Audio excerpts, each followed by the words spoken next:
Hey, welcome everyone to Wizards Outlook. Full house tonight. We got Raymond Lyons here, Malik Miller, Cardo Dudley Jr., Wilson Tarpe Jr. Look, the Washington Wizards on the road tonight before they return home. I think it's a 5-game homestand. They're returning back to DC for. Great way to come back to DC, beating the Sixers tonight, 119 and 114. We saw them have a bit of an outer body experience in the first quarter from the 3 point line, and then you saw a young team kind of try to figure it out late. As the basketball is a game of runs. Things tend to happen, and things got a little interesting, which is expected by a team that will be picking in the lottery. Um, Ray, we'll start with you, then Cardell, then Malik. Uh, Tonight's game, what'd you take from it? You had some key performances from some youngsters, uh, and them getting a win. Yeah, for sure. Definitely some key performances from some of the young guys. Alex Sarr and Justin Champagny in particular. Sarr very efficient, 10 for 17, 4 for 7 from three, um, 24-7, 2 blocks. Just played a solid all around game. Champagny 18 to 10 with a double double. He was efficient as well, 7-10 from the field.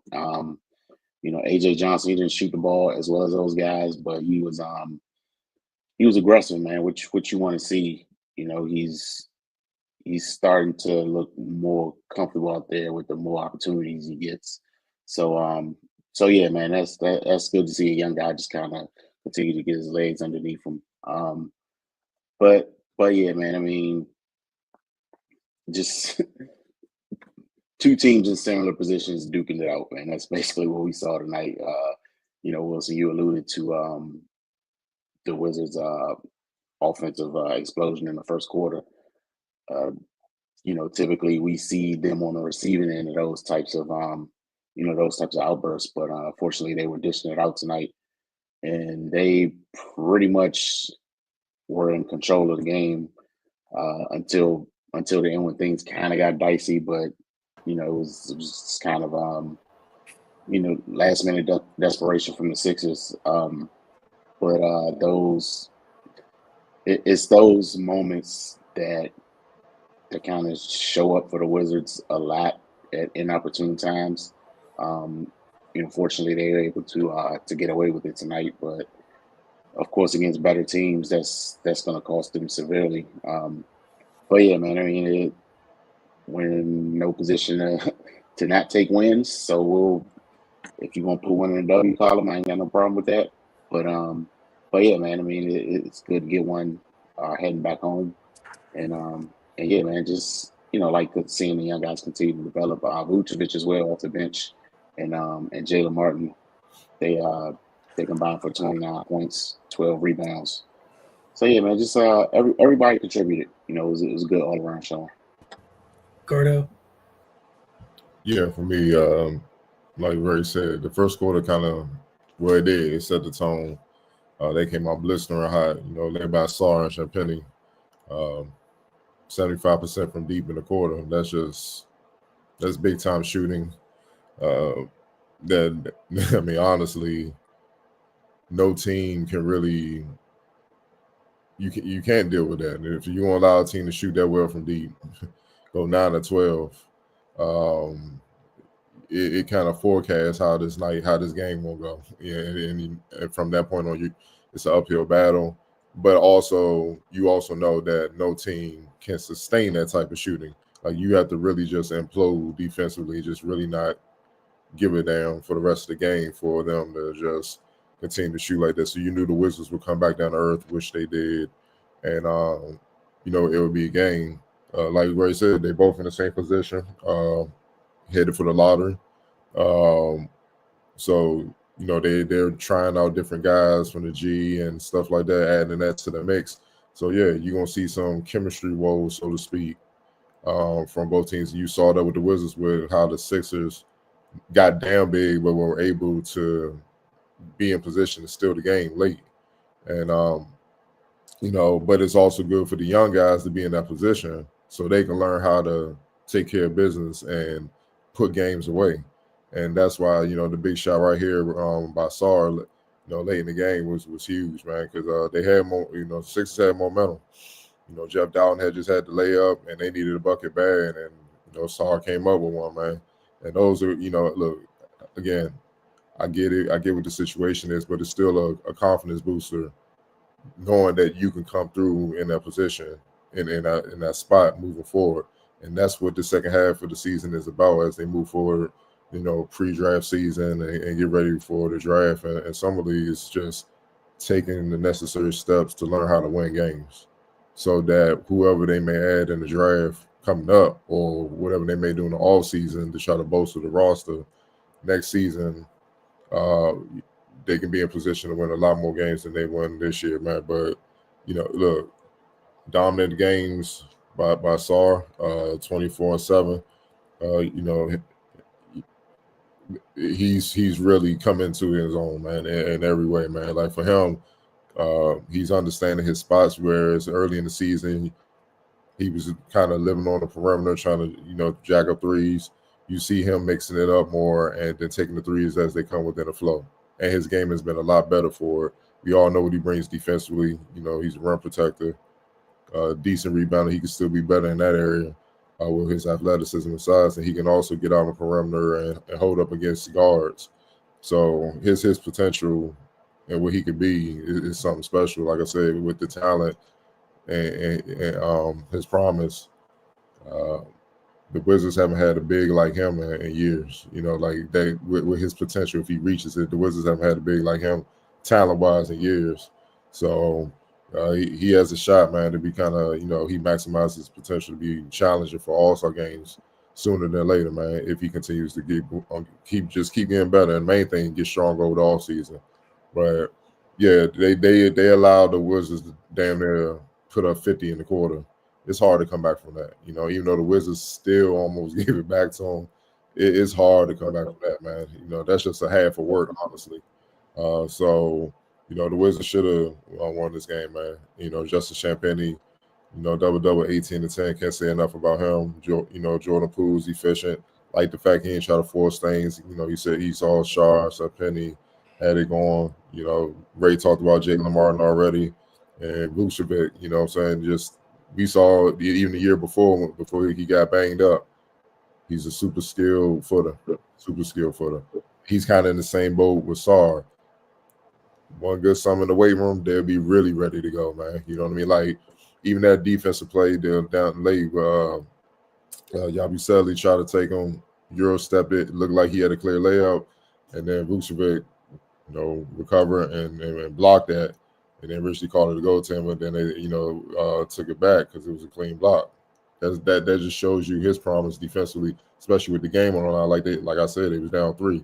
That was a huge block. They get that layup, something different, man. So, look, man, just good strides, good promise, and good win considering what the circumstances are.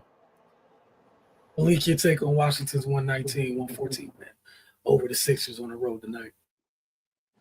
A lot of young guys being able to finish the game that they started off hot. Scoring nearly 50 points in the first quarter, 70% from the three-point line. Jordan Poole only had 1 turnover today. Alex Sarr hit 4 threes. Champagnie hit four threes. Jordan Poole hit 4. They were clicking on cylinders for young guys. And Jordan Poole is the only guy. Jordan Poole is the oldest guy that checked in the game today at 25 years old. So for a team with all young guys, then Jordan Poole is your oldest guy in the locker room coming into the game today. The oldest guy that's making things happen. This is a good young win for the team. Like everyone alluded before, they're going to try to go into the summer league, add some more pieces. Maybe they can add a few veterans that are actually going to be there for the width of the team. We don't know how long Marcus Smart's going to be there. Chris Middleton, guys that aren't playing today, but we know George is going to be back. We know those guys that they bring in there for the long run are going to be there. So just how well they're going to gel together, how well they're going to play. As everyone said before, Alex Sarr, 24.7 rebounds. He's shooting the 3 at an efficient level. He's trying to get inside a little bit more now. So that adding that to his game. This being a season for the Wizards where all their players can freely play because they're not looking to win championships. They're not looking to to go anywhere that they can find their rhythm, they can find their feel. Champagne, he got inserted into the starting lineup recently. He's finding his field, 22 minutes, 18 points. He's finding 10 rebounds. He's finding his field. Jordan Poole doesn't turn the ball over at an excessive rate. They can win games. And adding on to when he shoots the three at an efficient rate, 4 for 7 from the 3-point line. He wasn't forcing shots today. He wasn't looking to super create, going only 7 for 12. He didn't take the most shots for his team. He took the 5th most shots today. So just when they can play, when they're looking to trust each other, when they're looking to attack games that they can actually win, they competed on the boards today. They didn't get blown on the boards. This is the game. The 76ers are just as injured and just as non-superstarish as the Wizards. So for it today to be an even game, they were able to kill an even opponent. All right. For you guys, player of the game, I always have to ask, but that's it. And we'll just go in order you guys on screen. So Cardell, you start with Malik and then right. Alisson, easy. Do we have any other candidates? We're all in agreement. Yeah, absolutely. The odds have it. All right, man. How about that? See, at least this time I didn't put Sarr in the title. I'm trying to do better. X Factor for you guys tonight, Carter. We'll start with you. Mr. Champagne, double-double. That was a small partner of crime all game. All right, Malik. Yes, Champagne. 22 minutes, double-double. All right, Ray. Yeah, just Champagne for sure, man. I just like the way he's developing and coming along. Glad the Wizards just went ahead and locked him up. Yes, sir. Jim Culture, baby. Shout out to Justin Champagne. And that's going to continue to look like one of the better bargain deals in the league in terms of his production. And you wanted somebody immediate return on investment. This is not something we're saying a year from now. It was before he got the deal, and it's continued since. All right, we had a couple. Go ahead. That's the whole point of the G League. Like, people may not realize it because people don't pay attention, but the Wizards G League team has been very successful since they started. Like, they're always in the playoffs, and they develop a lot of guys. So when they send guys down there, they get picked up, and he's another example of that. You know what I'm saying? So that's the whole point, especially in the position that they have. No big time free agents gonna come unless they really just luck up, man. So you got to develop, and if you don't have a development plan in place, you're gonna stay at the bottom of the league unless you're one of them attractive free agent, options. And the Wizards right now are currently not, but it's trending towards being that soon with the young core that they have. All right, talking about development, we'll slide both of the questions we have tonight, and this will answer these the opposite way. Be Ray, Malik, and Cardell. Thoughts on AJ Johnson and his potential? Get that typo out of there.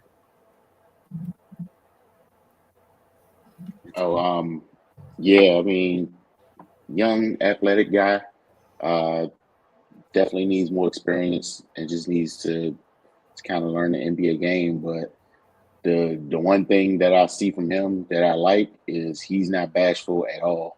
When he in there, he tries to get right to it. And I rather at this stage, I definitely rather him, make mistakes, trying to make something happen, to be timid and indecisive. So yeah, man, I think he has a bright future. Definitely just needs to rein it in a little bit, get more composed and under control. But I mean, yeah, physically he's got the tools.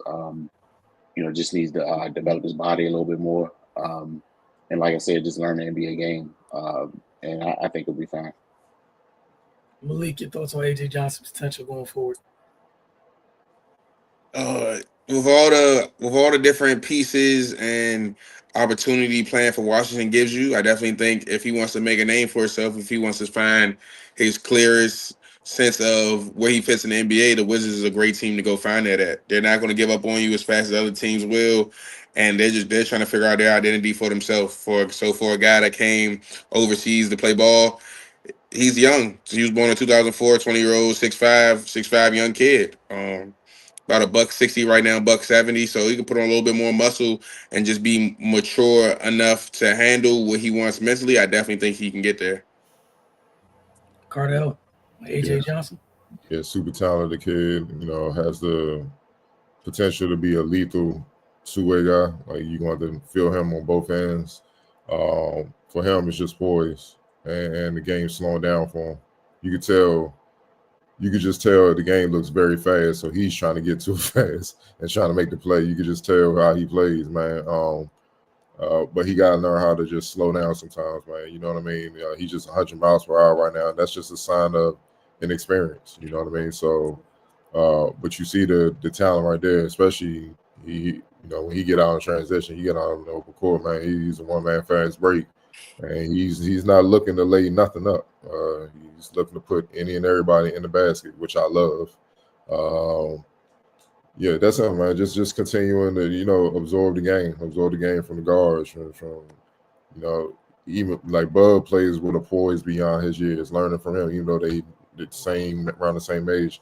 You're just picking up bits and pieces, learning from him, learning from the vets, Smart, Brogdon, Chris Middleton, learning how Poole, even Poole, what I'm saying, just learning how to mix up, how explosive he is, knowing when to go and when not to go, when to bait the defense, knowing how to make the right reads. Because like in the fourth quarter, he was making some beautiful reads and passing the ball, and guys were getting shots and stuff like that. They just weren't hitting, but he hasn't the potential in him, especially with his explosiveness. He can get to his spots. It's just a matter of him like not just going one speed all the dang time. You know what I'm saying? Like, you can slow down and still get to your spot. You can just come off, snake this screen, probe, and get to your spot, and then make the necessary play, whether it's a jump or a layup or the pass, man. And that's just gonna come with time, man. You know what I'm saying? Like the NBA, a different game, and especially in this type of game, you playing against a team that's in a similar situation as you. Guys trying to stick, guys trying to make the cut, guys trying to just cement themselves on the roster on any team. If it's not the specific team that they're playing for now, that pace gonna be 100 miles per hour, even more than usual. You know what I mean? Then when you're dealing with the veteran team, man, that's what you saw. And as a young player, you can get caught up in that, just going back and forth, caught up in that fast game, man. So once he learns how to just slow down, learn how to master, the speed of the game and stuff like that, it's gonna be trouble, man. And with his ability to read the floor, we already know he can get downhill and score and stuff. Got to improve as a shooter, that's for sure. But if he can make the reads, defend, and score when necessary, it's another young guard that they can add to that nucleus moving forward. Where it's like, all right, we got something here, and you keep him around for a while, man, and he could be a hell of a somebody to come off the bench and just provide a different type of punch, man, than like say Bub and those guys, man. So yeah, I definitely like his potential. Yeah, I'm with all you guys. He's intriguing in the sense, Carter, what you were just talking about. If you look forward, that's quality depth this young team might have going forward. Obviously, there's be some vets around, but again, not to talk about OKC too much, but look at the different types of versatile guards and wings they have. They come in all different shapes, sizes, levels of athleticism, what have you. Like you said, you want to talk about a change of pace.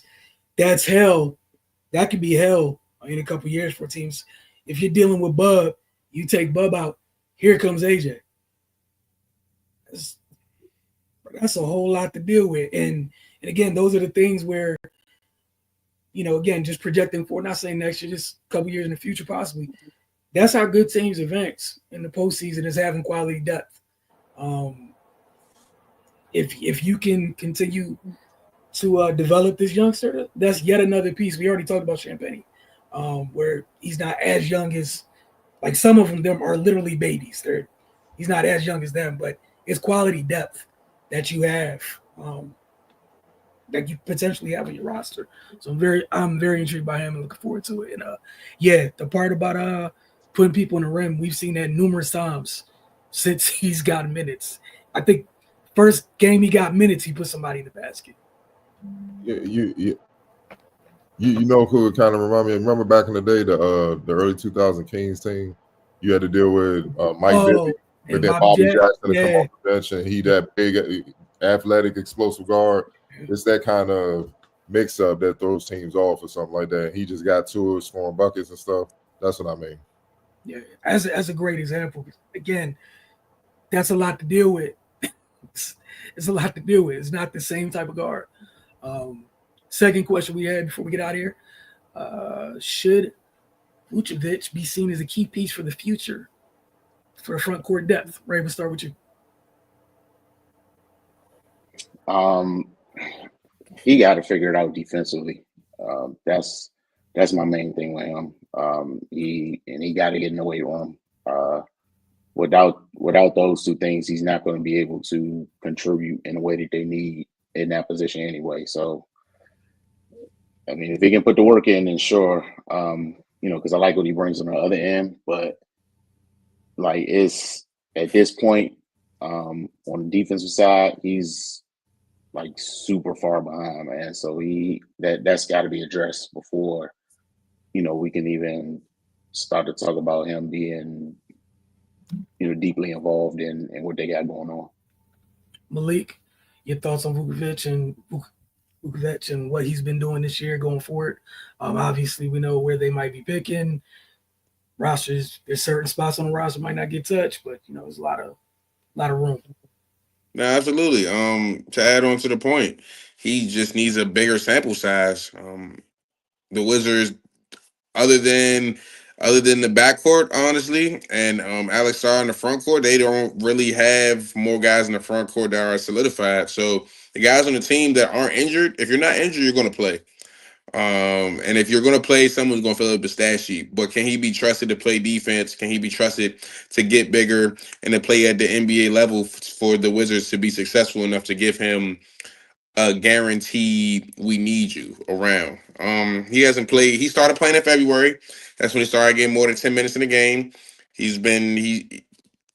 What is the scale of he looks good or versus he looks bad when they're not winning games? And he's not. He's had a few double-digit games, had 15, 17 for 3 straight games, had 17 tonight. But defense is a problem. If you're 6'10", 6'11", rebounding has got to be a definite thing that you bring to the team. Playing defense, getting rebounds, steals, blocks, just being a presence. So he's got to be more of a presence first before he can be a key piece. Cardell, your thoughts on Big Vooch? Yeah, he definitely has the talent where they obviously should give him room to show and prove.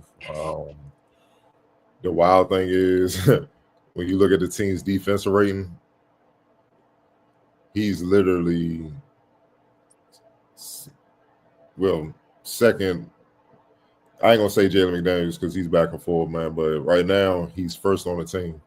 He's tied for first on the team with Justin Champagnie at 115. And that just shows you like that's just wild, man. Like, yeah, he is. I'm looking right at it. It's a shock, man.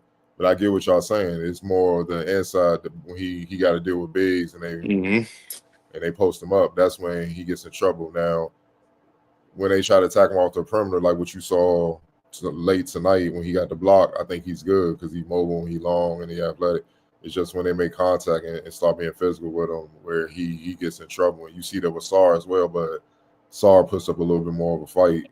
But they both need to get in the weight room and get that situated. But yeah, for sure, Vucevic, he definitely has to improve in that regard. Just being strong down there, just being a big man down there, and complementing that with his skill set. Because for every defense, the center is the anchor. You know what I mean? You can't have your anchor being a weak link. It's just tough it's just tough, and that could compromise your whole defense. Because as a guard, if I'm confident in my big man being back there to make something happen, if I get beat, that makes me a better defender, makes me more aggressive.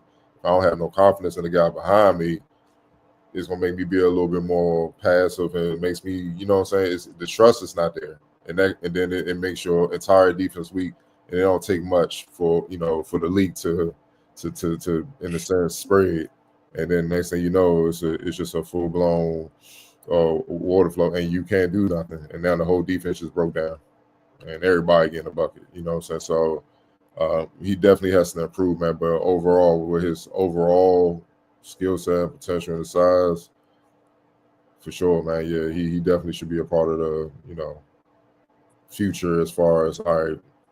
He's a piece of the front court depth. Yeah, without a doubt, I'm with you guys on. Those are two skilled bigs. And Cardo, you've been screaming about the bigs are coming. How many bigs you need to have on the team when you're ready to go rumble? You got two young ones right now. Obviously, there's different things they need to work on specifically, but the one thing they both have in common, they got to go lift and move rooms. They both need it. If they're able to just take strides this offseason, I think it'll do wonders for both of them on the floor, and it's really going to help the Wizards.